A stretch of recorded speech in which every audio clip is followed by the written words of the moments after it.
ಆತ್ಮೀಯ ಬಂಧುಗಳೇ, ಶ್ರದ್ಧೆಯ ತಂದೆ ತಾಯಂದರೆ, ನಲ್ಮೆಯ ಸಾಹಿತ್ಯಾಭಿಮಾನಿಗಳೇ, ಹೇಗೆ ನಿರ್ಲಿಪ್ತತೆಯನ್ನು ಪಡೆಯೋದು ಅಂತಕ್ಕಂಥ ವಿಚಾರವನ್ನು ಡಿ ವಿ ಜಿಯವರು ಬಹಳ ಸುಂದರವಾಗಿ ಈ ಕಗ್ಗದಲ್ಲಿ ಹೇಳ್ತಾ ಹೋಗ್ತಾರೆ.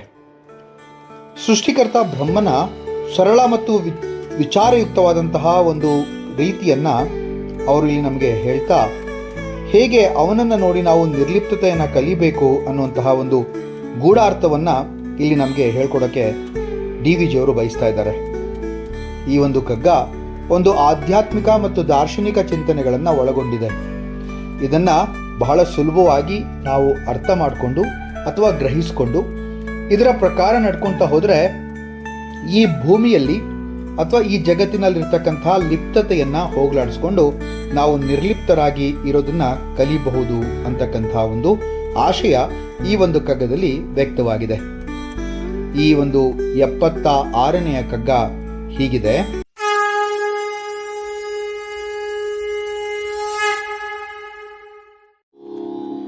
ಬಹುವಾಗಲೆಳಸಿತಾನೊಬ್ಬಂಟಿ ಬೊಮ್ಮ ನಿಜ ಮಹಿಮೆಯಿಂ ಸೃಜಿಸಿ ವಿಶ್ವವನಲ್ಲಿ ನೆಲಸಿ ವಹಿಸಿ ಜೀವತೆಯ ಮಾಯೆಯ ಸರಸ ವಿರಸದಲ್ಲಿ ವಿಹರಿಪನು ನಿರ್ಲಿಪ್ತ ಮಂಕುತಿಮ್ಮ ಮಂಕುತಿಮ್ಮ. ಬಹುವಾಗಿ ಎಳಸಿ ಅಂತಂದ್ರು, ಹಲವಾರು ರೂಪಗಳಲ್ಲಿ ವ್ಯಕ್ತವಾಗಿ ಅಂತಕ್ಕಂಥ ಅರ್ಥ ಬರುತ್ತೆ. ಇಲ್ಲಿ ಬ್ರಹ್ಮ ಅಥವಾ ಸೃಷ್ಟಿಕರ್ತ ತಾನು ಒಬ್ಬನೇ ಆಗ್ಬಿಟ್ಟಿದ್ದೀನಲ್ಲ ಎಂದು ಬಹು ರೂಪದಲ್ಲಿ ನಿರ್ವಹಿಸ್ತಾನೆ. ತನ್ನ ಮಹಿಮೆಯಿಂದ ಅದನ್ನು ಸೃಷ್ಟಿ ಮಾಡ್ತಾನೆ. ಮಹಿಮೆ ಇನ್ ಸೃಜಿಸಿ, ನೋಡಿ, ಮಹಿಮೆಯಿಂದ ಸೃಜನೆಯನ್ನು ಮಾಡಿ ಅಥವಾ ಸೃಷ್ಟಿಯನ್ನು ಮಾಡಿ ವಿಶ್ವನಲ್ಲಿ ನೆಲೆಸಿ, ಅಂದರೆ ಈ ಜಗತ್ತಿನಲ್ಲಿ ನೆಲೆಸಿ, ವಹಿಸಿ ಜೀವತೆಯ ಮಾಯೆಯ ಸರಸ ವಿರಸದಲ್ಲಿ, ಜೀವಿಗಳ ಒಂದು ಜೀವನದ ರಂಗಭೂಮಿಯಲ್ಲಿ ಸರಸ ವಿರಸ ಅಂತಕ್ಕಂತಹ ಎಲ್ಲ ಒಂದು ಮಾತು, ಸುಖ ದುಃಖ ಅಂತಕ್ಕಂಥ ವಿಚಾರ, ಹಾಗೆ ಪಾಪ ಪುಣ್ಯ ಅಂತಕ್ಕಂತಹ ಮಾತು, ಇದೆಲ್ಲದರ ಪಾತ್ರವನ್ನು, ವಿವಿಧ ಪಾತ್ರಗಳನ್ನು ಅವನು ವಹಿಸಿ ವಿಹರಿಪನು ನಿರ್ಲಿಪ್ತ, ಎಲ್ಲವನ್ನು ಅನುಭವಿಸಿದ ಆದರೆ ಲಿಪ್ತನಾಗದೆ ನಿರ್ಲಿಪ್ತನಾಗಿ ವಿಹರಿಸ್ತಾನೆ ಅಂತ ಇಲ್ಲಿ ಬಹಳ ಸುಂದರವಾಗಿ ಡಿ ವಿ ಜಿಯವರು ಹೇಳ್ತಾ ಇದ್ದಾರೆ. ಈ ಪದ್ಯದ ಮೂಲಕ ಡಿ ವಿ ಜಿಯವರು ಪರಮಾತ್ಮ ಅಥವಾ ಆತ್ಮತತ್ವದ ಬಗ್ಗೆ ಆಳವಾದ ಸತ್ಯವನ್ನು ಹೇಳ್ತಾ ಇದ್ದಾರೆ.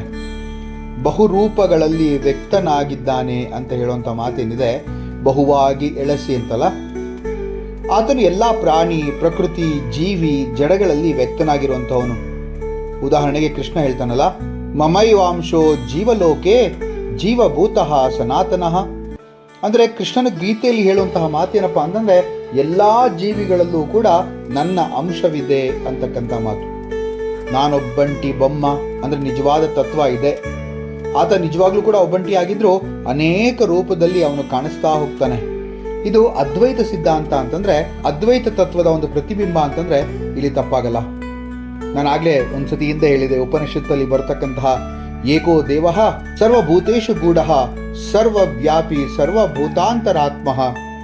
ಇಲ್ಲಿ ಏಕನೇ ದೇವನು ಎಲ್ಲ ಜೀವಿಗಳಲ್ಲಿಯೂ ಕೂಡ ಅಂತರ್ಯಾಮಿ ರೂಪದಲ್ಲಿ ಆತ ಇರ್ತಾನೆ ಅಂತ ಹೇಳಿ. ಮಹಿಮೆಗೆ ಸೃಷ್ಟಿಸಿ ನೆಲೆಸುವನು ಅಂತಂದಾಗ ಪರಮಾತ್ಮ ತನ್ನ ಇಚ್ಛಾಶಕ್ತಿಯಿಂದ ಈ ಬ್ರಹ್ಮಾಂಡವನ್ನೇ ಸೃಷ್ಟಿ ಮಾಡಿದ್ದಾನೆ ಮತ್ತು ಅವನು ಅದರಲ್ಲಿ ನೆಲೆಸ್ತಾನೆ ಕೂಡ. ಶ್ರೀಮದ್ ಭಾಗವತದಲ್ಲಿ ಒಂದು ಸುಂದರವಾದಂತಹ ಮಾತು ಬರುತ್ತೆ, ಸ ಏವ ಸೃಷ್ಟಿ ಸೃಜತಿ ಪ್ರಪಂಚ ಮಾಯಾ ರಚಿತಂ ಸ್ವಪ್ನವತ್ ಅಂತ ಹೇಳಿದ್ನಲ್ಲ, ಅವನೇ ಈ ಮಾಯೆಯಿಂದ ಈ ಪ್ರಪಂಚವನ್ನೇ ಕನಸುಗಳಂತೆ ಸೃಷ್ಟಿಸ್ತಾನೆ ಅಂತ ಹೇಳಿ, ಮಾಯೆಯ ಲೀಲೆಯಲ್ಲಿ ಪಾತ್ರ ವಹಿಸ್ತಾನೆ ಅನ್ನುವಂತಹ ಒಂದು ಸುಂದರವಾದಂತಹ ಮಾತನ್ನ ಇಲ್ಲಿ ಹೇಳ್ತಾರೆ. ಈ ಲೋಕದಲ್ಲಿ ಆತ ಲೀಲಾವಂತನಾಗಿ ಪಾತ್ರ ವಹಿಸ್ತಾನೆ, ಆದರೆ ಅವನು ಎಲ್ಲಕ್ಕೂ ಅತೀತನಾಗೇ ಇರ್ತಾನೆ. ಪರಮಾತ್ಮನು ಯಾವುದೇ ಕ್ರಿಯೆ ಅಥವಾ ಫಲಕ್ಕಾಗಿ ಬದ್ಧನಾಗಿಲ್ಲ ಅಂತಕ್ಕಂಥ ಮಾತನ್ನ ಗೀತೆಯಲ್ಲಿ ಹೇಳ್ತಾರೆ. ನಾ ಕರ್ತೃತ್ವಂ ನಾ ಕರ್ಮಣಿ ಲೋಕಸ್ಯ ಸೃಜತಿ ಪ್ರಭು ಅಂತ ಎಂಥ ಸುಂದರ ಮಾತನ್ನ ಹೇಳ್ತಾರೆ.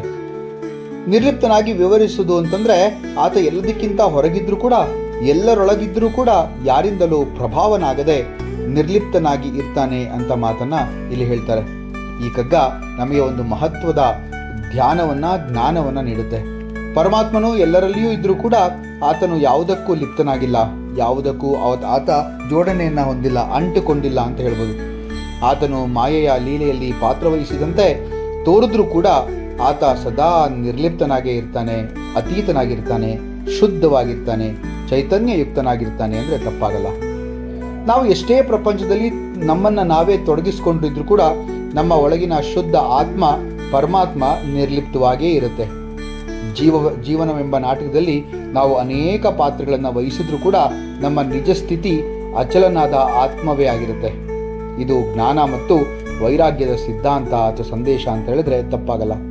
ಒಂದೇ ಒಂದು ಬೃಹತ್ ಚೇತನ ಹಲವಾರು ರೀತಿಯಾಗಿ ಅದು ಪ್ರಕಟಗೊಂಡು ಬೇರೆ ಬೇರೆ ರೂಪಗಳನ್ನು ಪಡ್ಕೊಳ್ಳುತ್ತೆ.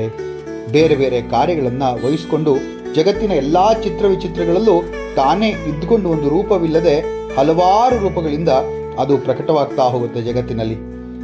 ಇದು ವಿಜ್ಞಾನ ಕೂಡ ಹೌದು, ಹಾಗೆ ವೇದಾಂತ ಕೂಡ ಹೌದು. ಈ ವಿಜ್ಞಾನ ಮತ್ತು ವೇದಾಂತ ಇವೆರಡು ಬೇರೆ ಬೇರೆ ಅಲ್ಲ. ಆಧುನಿಕ ವಿಜ್ಞಾನ ಮಾತ್ರ ವೇದಾಂತಕ್ಕಿಂತ ಬಹಳ ಹಿಂದೆ ಇದೆ ಅಂತಂದರೆ ಅದು ಅತಿಶಯೋಕ್ತಿಯಲ್ಲ, ನೀವು ಅದನ್ನು ತಪ್ಪಾಗಿ ತಿಳಿಬಾರ್ದು ಕೂಡ. ಈ ಪರಮಾತ್ಮನ ಸೃಷ್ಟಿ ಎಷ್ಟು ಅಗಾಧವಾಗಿದೆ ಅಂದರೆ ಎಲ್ಲ ಆಯಾಮಗಳನ್ನು ನೋಡಲಾಗದೆ ತಾವು ನೋಡಿದ್ದೇ ಸತ್ಯ ಅಂತಕ್ಕಂತಹ ಭ್ರಮೆಯಲ್ಲಿ ನಾವೆಲ್ಲ ಇದ್ದು ಬಿಡ್ತೀವಿ. ಅದೇ ಮಾಯೆ ಅಂತ ಕರೆಸ್ಕೊಳ್ಳುತ್ತೆ. ನಮ್ಮ ದೈನಂದಿನ ಕೆಲಸಗಳು, ಪ್ರೀತಿ, ಪ್ರೇಮ, ಸ್ನೇಹ, ವೈರ, ದಯೆ, ಕರುಣೆ, ಕೋಪ, ತಾಪ ಎಲ್ಲವೂ ಒಂದು ಭ್ರಮೆ ಅಷ್ಟೇ ಅಂದರೆ ತಪ್ಪಲ್ಲ. ಇಂತಹ ಭ್ರಮೆಗೆ ಕಾರಣ ಸತ್ಯದ ಅರಿವಿನ ಅಭಾವ. ಮನುಷ್ಯರಷ್ಟೇ ಅಲ್ಲ, ಸಕಲ ಜಗತ್ತು ಕೂಡ ಮಾಯೆಯಿಂದಲೇ ನಿಂತಿದೆ. ಆದ್ರಿಂದ ದಾಸರು ಹೇಳ್ತಾರಲ್ವಾ, ನೀ ಮಾಯೆಯೋ ನಿನ್ನೊಳು ಮಾಯೆಯೋ ಅಂತ. ಆ ಪರಮಪುರುಷನನ್ನ ಅರಿಯಲು ಮಾಯೆಯ ಪರದೆ ಅಡ್ಡ ಆಗಿದೆ. ಈ ಮಾಯೆಯ ಪರದೆಯನ್ನ ನಾವು ಅಹಂಕಾರವನ್ನು ಬಿಟ್ಟು ಆ ಒಂದು ಅಹಂಕಾರದಿಂದಲೇ ಸೃಜನವಾಗಿರುವಂತಹ ಒಂದು ಪರದೆಯನ್ನ ನಾವು ದೂರ ಸರಿಸಬೇಕಾಗಿದೆ. ಅದಕ್ಕೆ ಸಾಧನೆ ಬೇಕು, ಅದಕ್ಕೆ ಕಷ್ಟಪಡಬೇಕು. ಆ ಕಷ್ಟ ಮತ್ತೆ ನಾವು ಸಾಧನೆಯನ್ನ ಮಾಡುವಂಥವರಾಗಿ ಅಥವಾ ಗಟ್ಟಿಗರಾಗಿದ್ರೆ ಪರದೆ ತನ್ನ ತಾನೇ ಸರಿಯುತ್ತೆ. ಆಗ ಆ ಪರದೆ ಹಿಂದೆ ಇದೆ ಸತ್ಯದ ದರ್ಶನ. ಹಾಗಾದ್ರೆ ಈ ಪರಮಾತ್ಮ ಇದ್ದಾನಲ್ಲ, ಈ ಪರಮಾತ್ಮ ಈ ಸೃಷ್ಟಿಯನ್ನು ಯಾಕೆ ಮಾಡ್ದ? ಅವನಿಗೆ ಬೇರೆ ಏನು ಕೆಲಸ ಇರಲಿಲ್ವೋ? ಸೃಷ್ಟಿ ಮಾಡಿ ನಮ್ಮನ್ನೆಲ್ಲ ಈ ಕೆಲಸಕ್ಕೆ ಬಾರದ ಭಾವನೆಗಳನ್ನೆಲ್ಲ ಕೊಟ್ಟು ಮಾಯೆ ಎಂಬಂತಹ ಪರದೆಯನ್ನು ಕೂಡ ಇಟ್ಟು ಸಾಧ್ಯವಾದರೆ ಬಿಡಿಸ್ಕೊಂಡ್ ಬನ್ನಿ ಅಂತಾನಲ್ಲ, ಆತ ಯಾಕೆ ಈ ತರ ಮಾಡಿ ತಾನು ಮಾತ್ರ ನಿರ್ಲಿಪ್ತನಾಗಿ ಕೂತ್ಬಿಟ್ಟಿದ್ದಾನೆ ಅಂತ ಹೇಳಿ ಕೇಳುವಂತಹ ಮಾತಿದೆ. ಆದರೆ ನಾವೆಲ್ಲ ಅರ್ಥ ಮಾಡ್ಕೋಬೇಕಾದ್ದೇನು ಅಂತಂದ್ರೆ, ಆತ ಲೀಲಾ ವಿನೋದವನ್ನ ಮಾಡ್ತಾ ಇದ್ದಾನೆ. ಮನುಷ್ಯನನ್ನ ಅವನು ಕಷ್ಟಕ್ಕೆ ಈಡು ಮಾಡಿ ಆತನಿಂದ ಒಳ್ಳೆಯದನ್ನ ಮಾಡಿಸೋದೆ ಆತನ ಒಂದು ಕೆಲಸ ಅಥವಾ ಕರ್ತವ್ಯ ಅಂತ ಹೇಳ್ಬೋದು. ಎಲ್ಲವೂ ಅವನೇ ಎಂದಾಗ ಈ ಪ್ರಶ್ನೆನೇ ಉದ್ಭವ ಆಗಲ್ಲ. ಈಶಾವಾಸ್ಯಮಿದಂ ಸರ್ವಂ ಯತ್ಕಿಂಚಿತ್ ಜಗತ್ಯಾನ್ ಜಗತ್ ಅಂತ ಹೇಳಿದ್ವಿ. ಇದು ಈಶಾವಾಸ್ಯ ಉಪನಿಷತ್ತಲ್ಲಿ ಬರ್ತಕ್ಕಂಥ ಒಂದು ಮಾತು ನೋಡಿ. ಚಿಕ್ಕದು, ದೊಡ್ಡದು, ಕಾಣದೇ ಇರುವಂಥದ್ದು, ಗಿಡ, ಮರ, ಬಳ್ಳಿ, ಬೆಟ್ಟ, ಗುಡ್ಡ, ಆಕಾಶ, ನದಿ, ಗ್ರಹಗಳು, ನಕ್ಷತ್ರಗಳು, ಪ್ರಾಣಿಗಳು, ಪಕ್ಷಿಗಳು, ಏನೆಲ್ಲ ಇದೆ, ಇದೆಲ್ಲವೂ ಕೂಡ ನಾವೇನು ಕಾಣ್ತೇವೋ, ನಾವೇನು ಊಹಿಸ್ಕೊಳ್ತೇವೋ, ನಾವು ಏನು ಕಾಣಲಾರೆವೋ, ಯಾವುದನ್ನ ಊಹಿಸ್ಕೊಳ್ಳಲಾರೆವೋ ಅವೆಲ್ಲವೂ ಕೂಡ ಈ ಬೃಹತ್ ಚೇತನದಿಂದಲೇ ಆಗಿದೆ ಅಂತಂದ್ರೆ ಅದು ಅತಿಶಯೋಕ್ತಿ ಅಲ್ಲ. ನೀವೇ ಯೋಚನೆ ಮಾಡಿ ನೋಡಿ, ಒಂದ್ಸತಿ ಊಹಿಸಿ, ಒಂದ್ಸತಿ ಅನುಭವಿಸಿ. ಈಗ ಜಗತ್ತಿನ ಸತ್ಯವೋ ನಮ್ಮ ಇರುವು ಸತ್ಯವೋ ಎಂಬಂತಹ ಮಾತು ನಿಮ್ಗೆ ಅರ್ಥ ಆಗುತ್ತೆ. ಇದನ್ನು ನಾವು ಅರಿಯೋದಕ್ಕೆ, ಇದನ್ನು ನಾವು ತಿಳಿಯೋದಕ್ಕೆ ಬಹಳ ಪ್ರಯತ್ನವನ್ನು ಪಡಬೇಕಾಗಿದೆ. ಈ ನಿರಂತರ ಪ್ರಯತ್ನದಿಂದ ಮಾತ್ರ ನಮಗೆ ಈ ಅರಿವು ಬರುತ್ತೆ ಅಂದರೆ ಅದು ತಪ್ಪಾಗಲ್ಲ.